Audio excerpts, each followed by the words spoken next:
Metrópole Entrevista. A gente vai conversar agora com o Fernando Santos, que é advogado, membro da Comissão Nacional de Direitos Humanos da OAB. Olá, doutor Fernando, boa tarde. Boa tarde Daniele, boa tarde Chico, boa tarde James, todo mundo que está escutando a gente. Maravilha.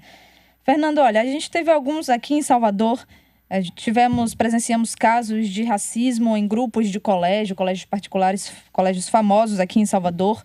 E nessa última quinta-feira, o STF, o Supremo Tribunal Federal, entendeu que injúria racial é uma espécie de racismo, então é um crime imprescritível. Eu queria que, antes da gente entrar na efetividade dessa decisão, a gente começasse explicando a diferença assim, de racismo e injúria racial.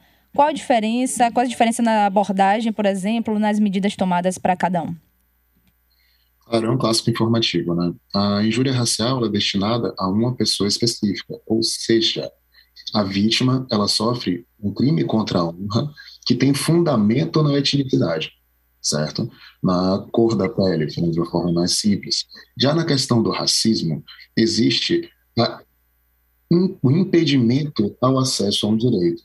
Um exemplo clássico é um estabelecimento que não atenda ou não receba pessoas negras, ou que não contrate pessoas negras. Isso atrai o crime de racismo. Então a diferença é exatamente essa. Em um nós temos uma pessoa destinada, em outro é uma questão contra a coletividade, por uma perspectiva étnica de superioridade moral, estrutural de um grupo dominante sobre o outro. Certo, doutor Fernando. Então vamos começar. Como o senhor avalia essa decisão do STF, né? Como é que ela pode contribuir para a redução dos casos de racismo no Brasil? Bem, a decisão do STF ela merece ser comemorada, por mais que ela não seja o formato ideal para que essa alteração legislativa tenha ocorrido. Afinal de contas, o nosso legislativo deveria ter tido a coragem de enfrentar o tema e reconhecer a imprescritibilidade por conta da existência do racismo.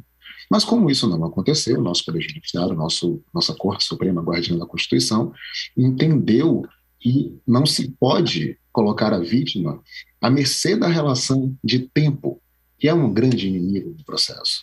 Então, por conta disso, a partir do momento em que se inicia a persecução penal, não se pode mais falar em prescrição, que é aquela relação entre tempo e processo que gera a extinção de um direito ou de uma pretensão.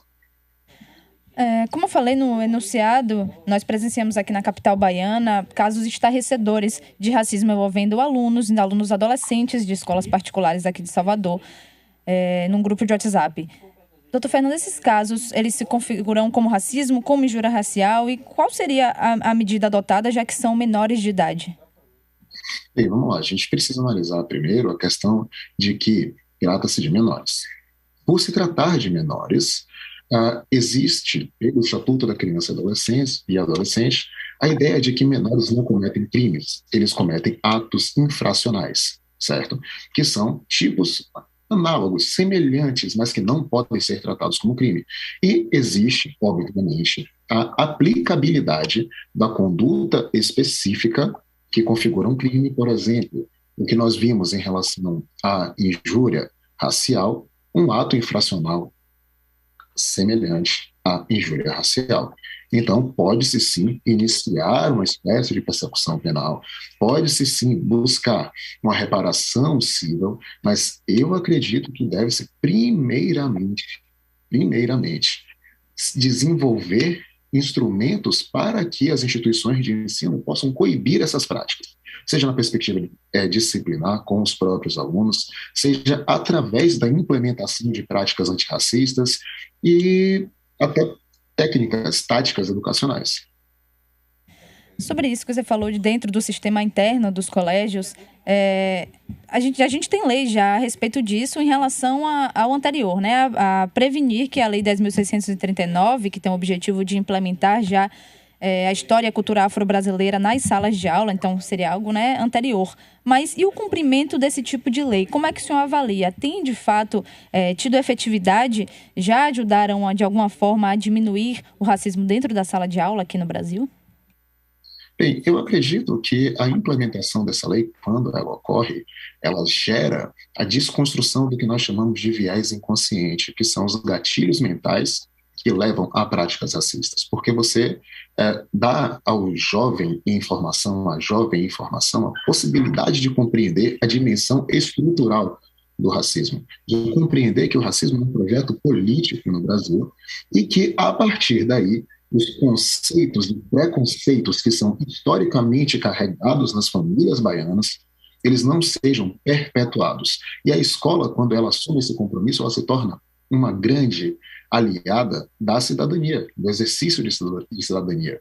Por isso que essa implementação é importante, assim como também é importante que as instituições que têm função constitucional de fiscalizar a lei, o Ministério Público, esteja sempre vigilante sobre essa aplicabilidade, para que, na hipótese de que não ocorra, busquem-se instrumentos, ajustes de conduta, enfim, porque a gente está falando, de fato, de algo que gera uma política de morte, que nós chamamos de necropolítica, que gera uma política de apagamento histórico, de apagamento de essências, apagamento de existência das pessoas negras, que são, em nosso país, submetidas a uma depreciação estrutural, inclusive a partir da perspectiva moral, aonde a branquitude considera-se moralmente superior à população negra. E a partir daí nós temos uma série de pontos que poderiam ser destrinchados. A gente está conversando com o Dr. Fernando Santos, advogado, membro da Comissão Nacional de Direitos Humanos da OAB. Dr. Fernando, falando da atualidade, a gente sabe que o ambiente digital ainda é um potencializador de casos, já que é mais difícil, né, a identificação do usuário ali por trás da ofensa. Já há um número considerável de condenações feitas, captadas no ambiente digital?